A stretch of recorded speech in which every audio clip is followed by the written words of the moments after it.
Pemirsa, polisi menggelar olah TKP di lokasi tertembaknya seorang wartawan di Kabupaten Simalungun, Sumatera Utara. Jenazah korban dibawa ke Rumah Sakit Bayangkara Medan untuk diautopsi.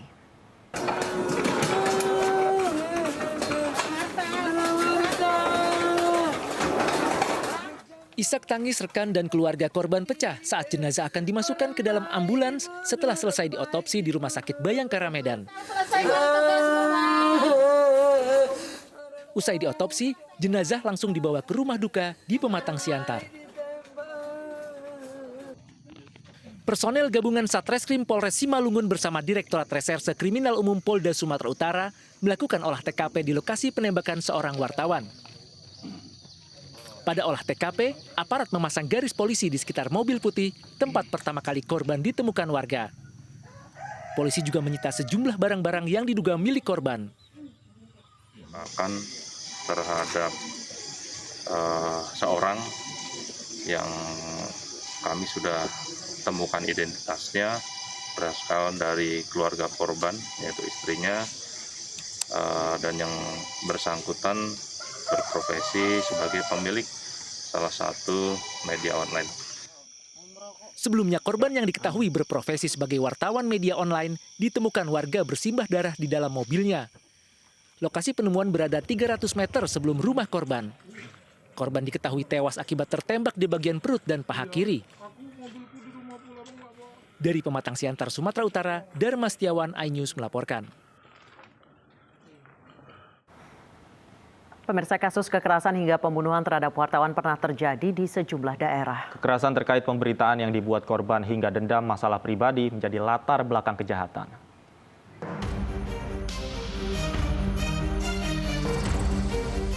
Mobil milik seorang wartawan media televisi nasional di Serdang Bedagai, Sumatera Utara, dibakar orang tak dikenal.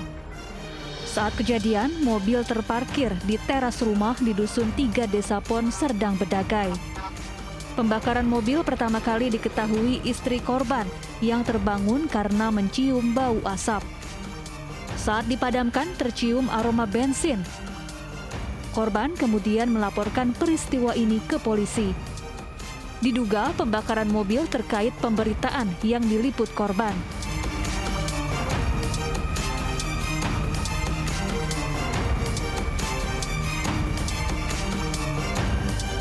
Seorang wartawan di Mamuju Tengah, Sulawesi Barat tewas dengan 17 luka tusuk di tubuhnya. Jasad korban ditemukan warga di Jalan Poros Dusun Salibaju dalam kondisi bersimbah darah Agustus 2020 lalu. Polisi lalu menyelidiki kasus pembunuhan sadis ini. Kemudian polisi menangkap 6 pelaku. 2 dari 6 pelaku merupakan kakak beradik.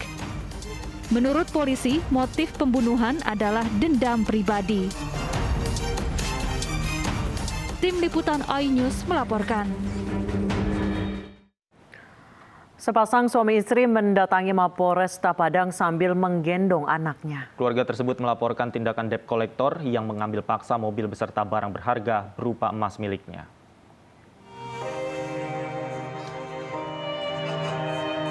Dengan membawa tabung oksigen dan menggendong anaknya yang masih berusia 1 tahun, pasangan suami istri Loli dan Dani ini melapor ke Mapolresta Padang atas tindakan perampasan mobil dan barang berharga oleh debt collector saat membeli isi ulang oksigen di daerah Tarandam, Kecamatan Padang Timur, Kota Padang. Dengan menggendong anaknya yang sakit radang paru-paru dan harus dipasangi oksigen, pasangan ini terpaksa naik angkot. Kepada polisi, korban mengaku akan membayar tagihan cicilan mobilnya yang menunggak selama 6 bulan dengan menjual perhiasan emas yang disita debt collector. Korban mengakui bahwa yang datang itu adalah debt collector atau pihak ketiga dari leasing yang korban lakukan kredit di sana. Kemudian ketika mengambil mobil tersebut, korban mengatakan bahwa ada barang-barang berharga miliknya di dalam mobil tersebut. Namun dari pihak leasing atau dari pihak debt collector mengatakan bahwa barang-barangnya sudah tidak ada lagi. Polisi akan memanggil pihak leasing untuk menyelesaikan kasus ini. Dari Padang, Sumatera Barat, Budi Sunandar, iNews melaporkan. Dan saat ini sudah bergabung bersama kami Ibu Loli, korban yang mobil dan perhiasannya diambil paksa oleh debt collector. Selamat sore Ibu Loli. Baik, Ibu Loli, kami pertama-tama ingin mengucapkan turut prihatin atas kejadian yang menimpa Ibu dan anak Ibu. Ibu boleh diceritakan, Ibu, pada saat itu seperti apa kejadiannya, Bu? Waktu itu kami lagi mau mengisi oksigen. Benua. Lepas itu datanglah sebuah mobil karir. Dengan orang. Kemudian dia langsung memancung mobil kami.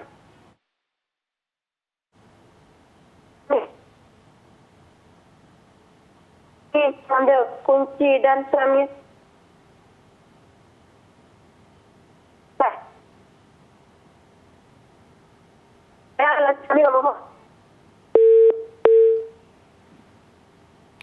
Baik pemirsa, kami mohon maaf karena sambungan telepon kami dengan Ibu Loli terputus. Namun kami mencoba untuk menghubungi kembali. Nampaknya Bu Loli juga masih terus bercerita.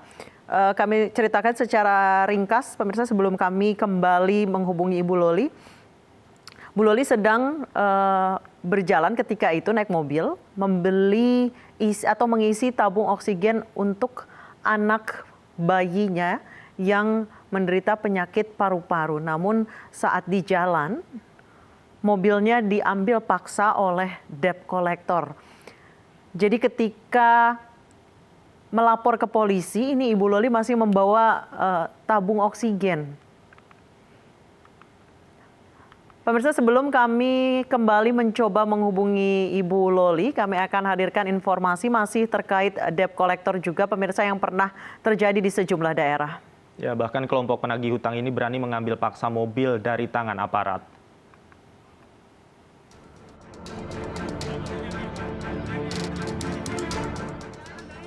Video seorang anggota TNI yang sedang mengendarai mobil dikepung kelompok penagih hutang di gerbang tol kawasan Jakarta Utara ini sempat viral di media sosial.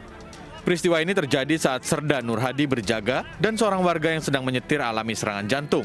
Saat Serda Nur Hadi menolong warga untuk dibawa ke rumah sakit, seketika diadang sekelompok debt collector. Bahkan kunci mobil berusaha dirampas. Serda Nur Hadi tidak mengetahui bahwa kendaraan milik penumpang yang memiliki sakit jantung bermasalah dalam pembayaran.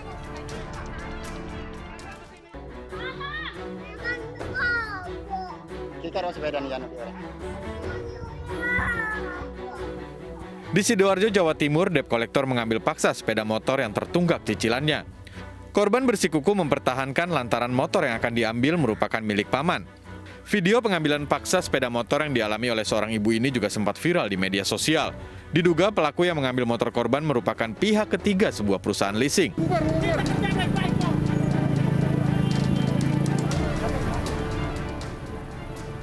Sementara itu di Jakarta, penagih hutang atau debt collector juga menarik paksa sepeda motor milik pengemudi ojek online di Jalan Mangga Besar Raya, Jakarta Pusat. Keributan pun sempat terjadi.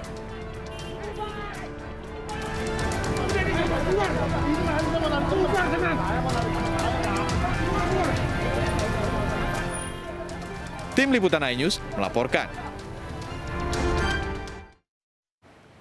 Pemirsa, lebih baik Anda teliti sebelum membeli makanan melalui aplikasi online jika tidak ingin tertipu karena makanan yang datang tak sesuai dengan foto yang tercantum. Di Surabaya, Jawa Timur, polisi mengungkap restoran abal-abal yang menipu konsumen dengan foto yang tidak sesuai di aplikasi pemesanan online. Penipuan resto berkedok di GrabFood kayak gini. Kelihatannya makanannya enak-enak ya. Tapi kalian harus tahu nih. Inilah video viral seorang konsumen yang merasa tertipu dengan foto makanan di aplikasi pemesanan online. Namun saat datang, ternyata tidak sesuai dengan yang diharapkan.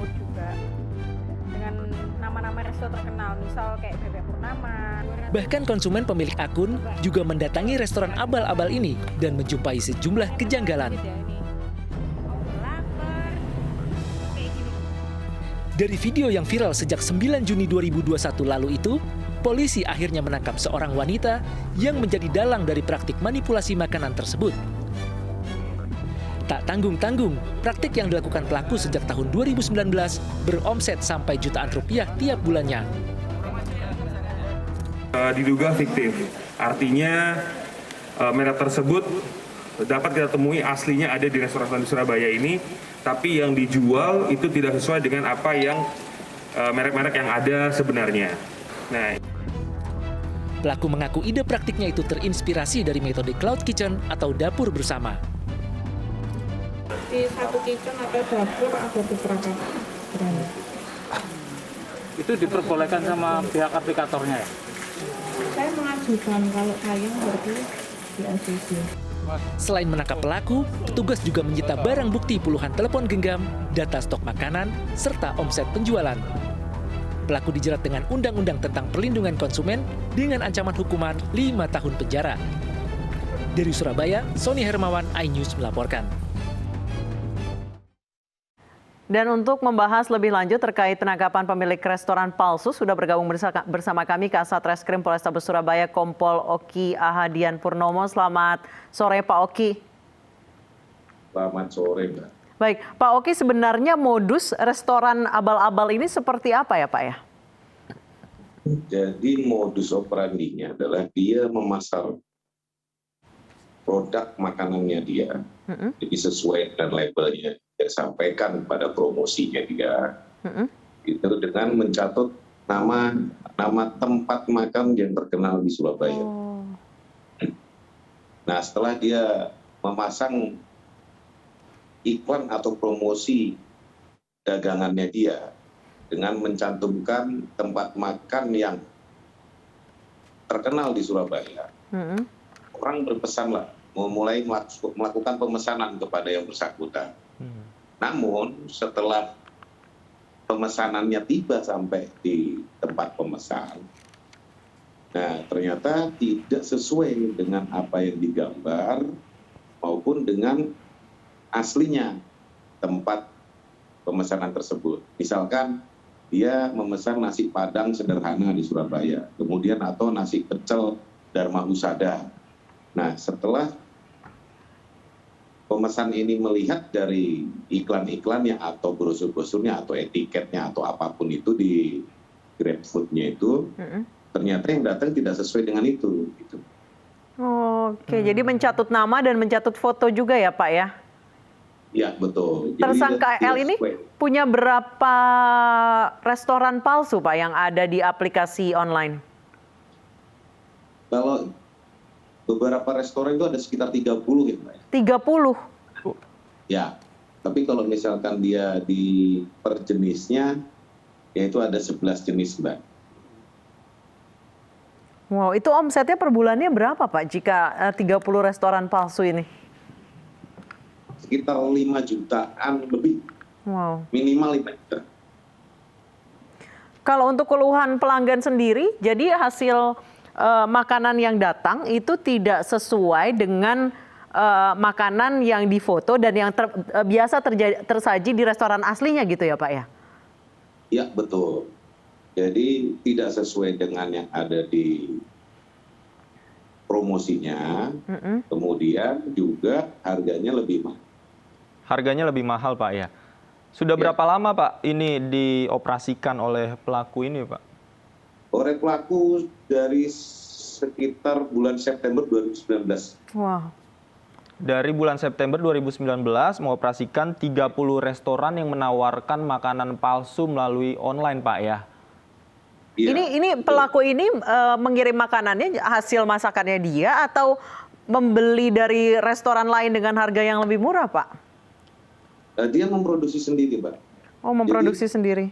Ya, yang misalkan yang bersangkutan itu dia menawarkan Mbak, misalkan nasi pecel kemudian atau nasi Padang, labelnya berbeda, namun tempat untuk memproduksi dan alamatnya tetap sama. Ya. Jadi dengan alamat yang sama tapi nama restorannya berbeda gitu Pak? Ya betul. Oke. Baik, kemudian untuk saat ini Pak, apa yang dilakukan kepada 30 restoran ini Pak? Apakah sudah disegel semuanya Pak? Karena ini kan sistem online, ya. Jadi kita tindak lanjuti dari akunnya tersebut. Karena dia menggunakan sarana prasarana yaitu beberapa handphone yang kita sita dari TKP itu ada 20 dus handphone yang digunakan untuk memperlancar tindak pidananya. Baik, pelaku ini terancam tindak pidana apa Pak? Dikenakan pasal apa? Dia terkena pasal dari pasal 62 junto pasal 8, yaitu Undang-Undang Perlindungan Konsumen, Mbak, ya. Kemudian kita lapis dengan penipuan pasal 378. Baik, pelaku ini mengoperasikan 30 restoran fiktif dengan berbagai dari 11 jenis. Punya karyawan berapa, Pak? Dia usaha sendiri, Mbak, di rumah itu. Di rumah sendiri, Pak? Ya, betul. Oke, jadi memang menjalankannya seorang diri ya, Pak ya? Ya, betul. Baik, terima kasih Kompol Oki Hadian Purnomo Kasat Reskrim Polrestabes Surabaya sudah bergabung bersama kami di iNews Sore. Selamat sore. Pemirsa, komunitas pendukung pasangan Jokowi Prabowo atau Jokpro 2024 meresmikan kantor Sekretariat Nasional. Informasi selengkapnya akan kami hadirkan usai jeda.